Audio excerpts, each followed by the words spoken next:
C'est froid. Nour, s'il te plaît, tu peux venir m'aider? J'arrive, mais il vous faut quoi? J'aimerais bien que si tu peux me faire réchauffer le café. Parce que là, avec les béquilles, avec tout le travail que j'ai, là, s'il te plaît. Mais il n'y a plus de cafetière, enfin, il n'y a plus d'électricité, je fais comment? Ah, tu vas t'en sortir avec tout ce que vous avez appris cette année. Pense, il y a du soleil. Ah, ça va peut-être mettre du temps, mais j'essaye. Hein. Merci. Allez, je reviens.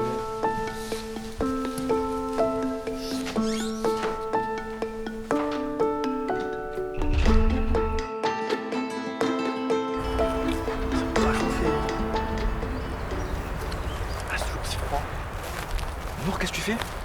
J'essaie de chauffer le café pour la prof. Avec du soleil. Bah, y a pas d'électricité. Et t'as pas une autre solution? Bah, j'ai que ça. Coucou, qu'est-ce que vous faites? J'essaie de chauffer le soleil.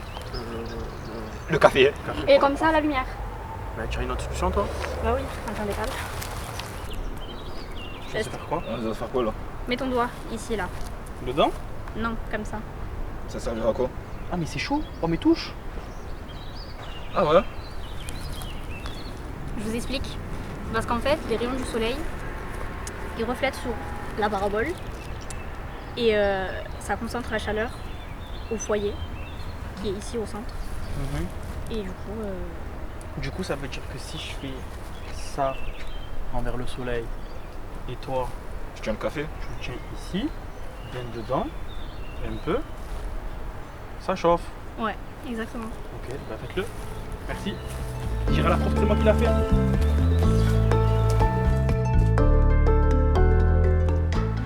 Il lance café. Il marche pas ton appareil.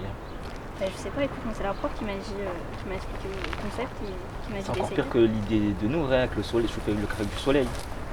Ah, mais vous êtes là! Arrêtez, vous êtes encore en train de faire le café. Ouais, ça fait 1 heure qu'on attend. Ça va pas fonctionner votre truc, hein? Pourquoi? Pourquoi? Ah, le café, il a le temps d'être chaud, d'être froid. Non, non, non. Là, j'ai une meilleure solution pour vous. Comment? Elle est là. Regardez, je vous explique. Ça, c'est un panneau photovoltaïque.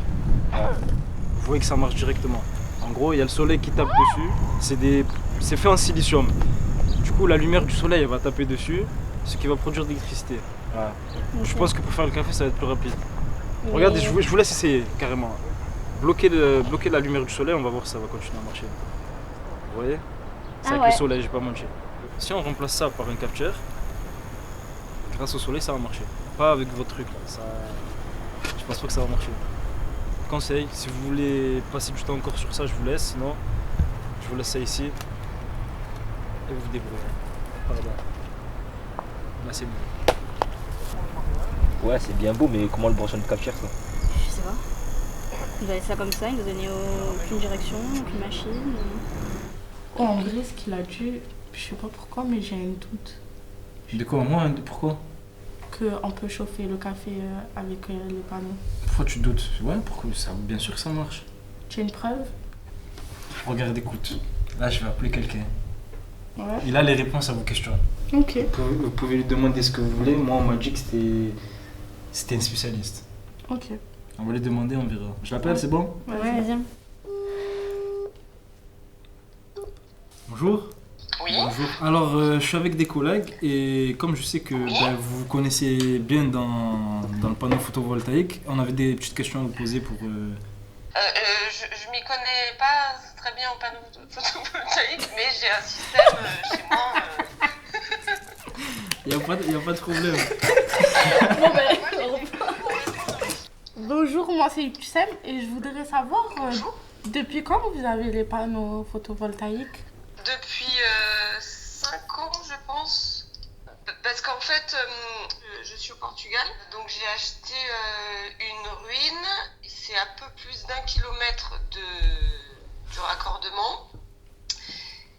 Mais en fait, ce qui se passe au Portugal, c'est que le consommateur doit payer tout le raccordement. Contrairement à la France, en fait, je crois que le consommateur paye le dernier 100 mètres. Vous avez vu les photos que j'ai envoyées? Oui. Oui. Je pense que j'ai un système à peu près moyen, parce qu'il y a des personnes qui ont des systèmes vraiment économiques où ils doivent faire très attention à leur consommation. Et du coup, en cas de mauvais temps ou de... Peu importe, ça peut tenir combien de temps du coup les batteries? Oui, c'est une très bonne question. Alors justement, j'ai 12 batteries Il y a eu un hiver où il y avait une petite pluie en permanence, donc ça faisait du brouillard, il n'y avait absolument pas de soleil. Et bien là, ça a quand même tenu quasiment un mois. Ok, ouais. Concernant vos appareils électroniques, est-ce que du coup Oui. vous pouvez tout utiliser? Je peux faire quasiment tout, mais par exemple, tout ce qui est au-delà de 3000 watts, ça ne se passe pas.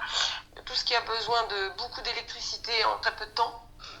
Pour Voilà, répondre pas à de soleil. notre question, du coup, est-ce que la machine à café ça passe ou pas? Oui, la machine, ça passe. Non, mais la seule chose compliquée, c'est que, par exemple, je ne peux pas lancer une machine en même temps que passer l'aspirateur. Ok, ouais. En tout cas, merci d'avoir répondu à nos questions. Oui, merci Bah, beaucoup. je vous en prie, merci pour votre intérêt et bonne continuation dans votre projet. Merci Merci à à vous. vous. Alors, vous avez dit quoi? C'est vrai, tu as raison. Ouais. Donc là, on va pouvoir continuer. Vous allez voir que ça va marcher. Faites-moi confiance. Bonjour. Bonjour. Alors, petit problème. On a fait faire chauffer le café, mais avec l'énergie solaire, on nous a dit qu'on pouvait vous demander à vous comment ça marche. Est-ce que c'est possible déjà? Oui, c'est possible. Mais c'est pas aussi simple. Il va falloir passer par des petits intermédiaires. Vous pouvez nous expliquer? Installer la cafetière, je vais vous expliquer. Ici, on a une petite installation. On a effectivement un panneau solaire. Le panneau solaire va récupérer l'énergie lumineuse et va le transformer en énergie électrique. Mais une énergie électrique continue. Et ça, c'est pas encore utilisable pour notre machine. Donc, on doit passer par une autre machine qui s'appelle un onduleur. Cette machine va récupérer le courant continu et va le transformer en courant alternatif pour l'amener jusqu'à notre réseau électrique à la maison. Et à partir de là, effectivement, on pourra commencer à brancher notre cafetière. Mais du coup, si ça fonctionne avec l'énergie solaire, quand il n'y a pas de soleil, on fait comment? Très bonne question. Quand l'énergie solaire a été transformée en courant continu, on va stocker cette énergie dans une batterie, tout simplement. Mais que se passe-t-il si jamais, par hasard, à un moment, ma batterie est arrêtée? Il ne faut pas oublier qu'on a quand même le réseau électrique à la maison. Et donc, si jamais je n'ai plus suffisamment d'énergie solaire ou d'énergie sur ma batterie pour alimenter tous mes appareils électroménagers, je vais utiliser le réseau électrique EDF standard, classique. D'accord. Ok. Et je peux même vous donner une petite idée supplémentaire, c'est que, imaginez en journée, j'ai des appareils à la maison qui sont en veille, ça ne consomme pas beaucoup. Par contre, j'ai beaucoup de soleil, donc je vais produire beaucoup d'énergie électrique. Qu'est-ce que je fais de toute cette énergie? J'ai rempli ma batterie, elle est à fond. Ben dans ce cas-là, je vais renvoyer toute cette énergie électrique sur le réseau EDF, et EDF va me donner de l'argent pour pouvoir lui donner cette énergie électrique. Ok. Donc au moins, aujourd'hui, vous avez tout ce qu'il faut pour pouvoir faire votre café. Mais du coup, le panneau, il est composé de quoi exactement? Alors, un panneau solaire, c'est une structure métallique très basique, et le secret se trouve au niveau de la partie noire qui est fabriquée en silicium. Un composant particulier qui va permettre justement cette conversion d'énergie lumineuse en énergie électrique. Mais pour ça, je vous conseille d'aller voir une spécialiste du silicium qui se trouve à l'université Aix-Marseille.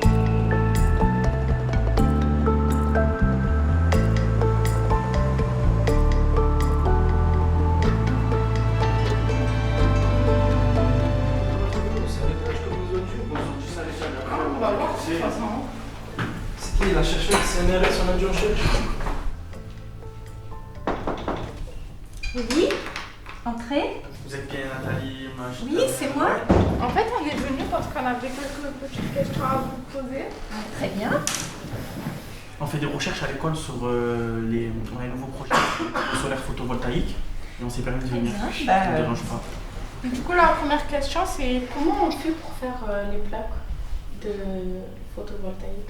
Un panneau solaire photovoltaïque, c'est constitué de beaucoup d'éléments, y compris le silicium. Le silicium, il est donc extrait de quartz. Et le quartz, c'est du silicium avec de l'oxygène.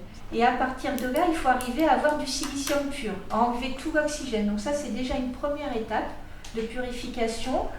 Ensuite, il y a une étape de fabrication des plaquettes de silicium, comme celle-ci, qui sont fabriquées à partir de méthodes de solidification. Donc on passe de silicium qui est à l'état liquide et on le refroidit et on va avoir du silicium à l'état solide dans des gros lingots qu'on va découper en tranches.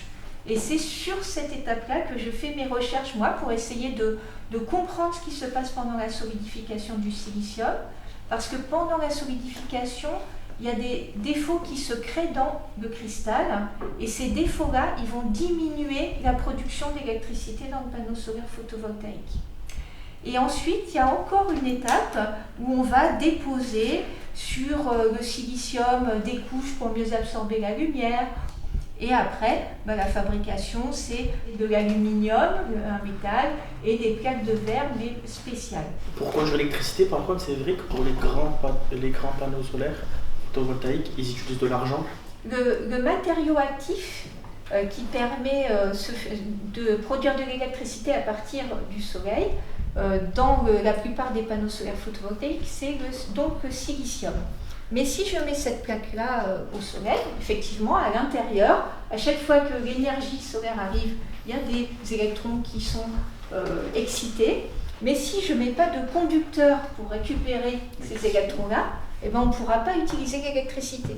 Donc vous voyez que dans un panneau solaire, il y a des conducteurs qui sont généralement en argent qui vont récupérer l'électricité pour qu'on puisse l'utiliser.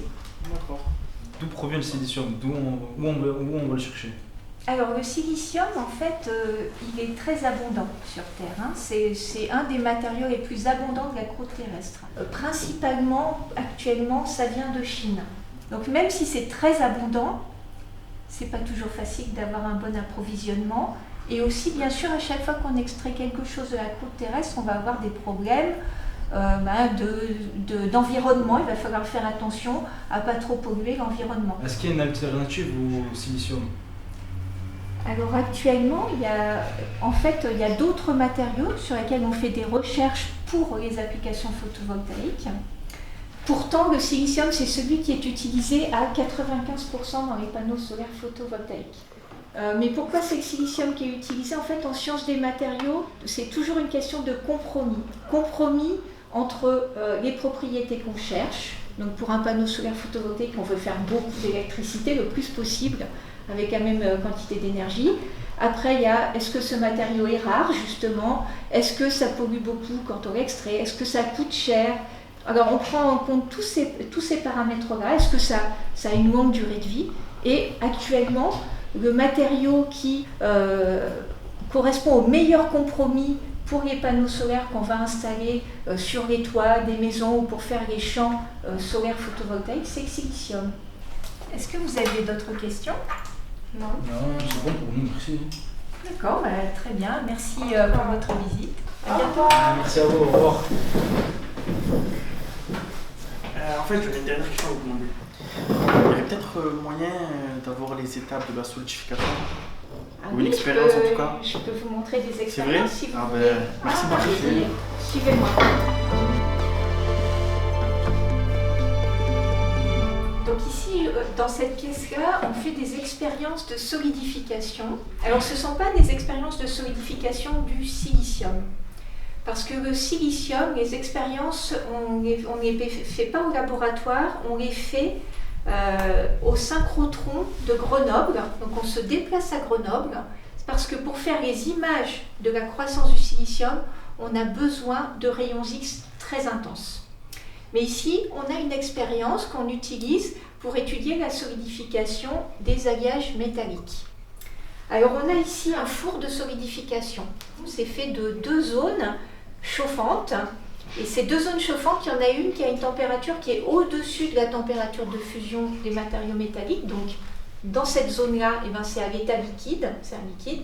Et il y a une autre zone chauffante dans laquelle la température est inférieure à la température de fusion de l'alliage métallique. Donc dans cette zone-là, il est solide. Et nous, on veut regarder ce qui se passe entre la région qui est liquide et la région qui est solide. Il y a des zones qui n'absorbent pas de la même manière les rayons X, et ça va nous permettre de nous donner une image de ce qui se passe juste à l'interface entre la région liquide et la région solide. Alors, vous nous avez montré votre rôle, le rôle des machines, tout ça, mais moi j'aurais une petite question. Est-ce que vous travaillez en groupe ou est-ce qu'il y a d'autres personnes qui sont avec vous? Alors ça, c'est vraiment une question très importante et très intéressante. En fait, le travail de recherche, il ne se fait jamais tout seul. Il se fait toujours en équipe, et en particulier sur des expériences qui sont complexes comme celle-ci, on est toujours à plusieurs. Mais si vous voulez, On peut aller maintenant rencontrer une doctorante de l'équipe et une enseignante chercheuse de l'équipe si ça vous intéresse. Oui, ça On peut en profiter, ouais. Bah, alors, on va Allez, y aller. vous suivez. Donc, je vais vous présenter deux doctorantes qui travaillent dans notre équipe. Donc, comme c'est une équipe de solidification, elles travaillent toutes les deux sur la solidification, mais des matériaux très différents. Je m'appelle Cyril, je suis en première année en doctorat. Quand vous voyez les panneaux solaires, c'est pas genre 100% parfait. Il y a toujours des défauts et c'est très difficile de contrôler ces défauts. Et c'est vrai que dans le domaine de photovoltaïque, c'est un peu toléré, mais dans d'autres domaines, c'est un peu strict. Du coup, c'est quoi que vous pouvez améliorer de plus qui fera quoi? Ça sera une meilleure énergie, une meilleure conductivité de l'électricité? C'est vrai qu'ils sont déjà efficaces et ils font un bon travail et tout, mais par exemple aujourd'hui, on est à un rendement de 26 ou 27% du rendement qu'on peut y arriver. Imagine si on comprend le source de ces défauts et on les élimine carrément, on pourra utiliser que l'énergie solaire pour produire de l'électricité, au lieu de dépendre d'autres sources d'énergie. Merci Nathalie. Merci Nathalie. Avec plaisir. Allez, bonne journée. Au revoir.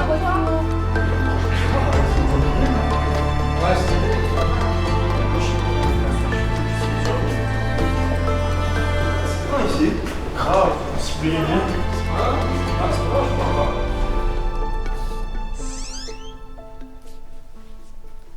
Bon madame, surprise. On vous a fait un nouveau café carrément. Parce qu'on a trouvé une technique. Incroyable. Merci. Oh là là, il est bien chaud ce café. Oh, ça fait du bien. Ça va, il est bon? Ah, il est bien chaud ce café là. Alors comment vous avez fait? Madame, aujourd'hui on a fait plein de trucs. On a vu des chercheurs, on a fait des expériences. Tout ça pour votre café. Et là, carrément, on a trouvé la technique, on n'a plus besoin d'électricité. Enfin, on a besoin d'électricité quand même. Mais on a trouvé une petite technique. C'est grâce au soleil. Les panneaux photovoltaïques. Vous connaissez? Là, je connais un peu, mais je veux bien que tu m'expliques. Alors, les panneaux photovoltaïques sont composés de silicium qui va nous permettre d'utiliser cette installation qui va nous apporter l'électricité et qui va nous faire chauffer la cafetière. Et en plus de ça, on peut l'utiliser même quand il fait pas beau, parce qu'avec les batteries, on peut stocker l'énergie. Donc, si on veut faire chauffer du café, on peut. Rien qu'avec du soleil. Rien qu'avec du soleil. Il nous faut juste des panneaux solaires. Exactement. Et toute l'installation qui va avec. Eh ben, merci beaucoup. J'en reprendrai bien. Hein, Allez, parce avec que plaisir. vraiment, Il est bien chaud, il est encore chaud. hein, le savoir. Super, merci. Il n'y a pas de souci. Et bravo, vous avez appris plein de trucs. Ah bah ouais. Il n'y a pas de C'est grâce problème. au soleil. Merci. Au revoir. Au revoir.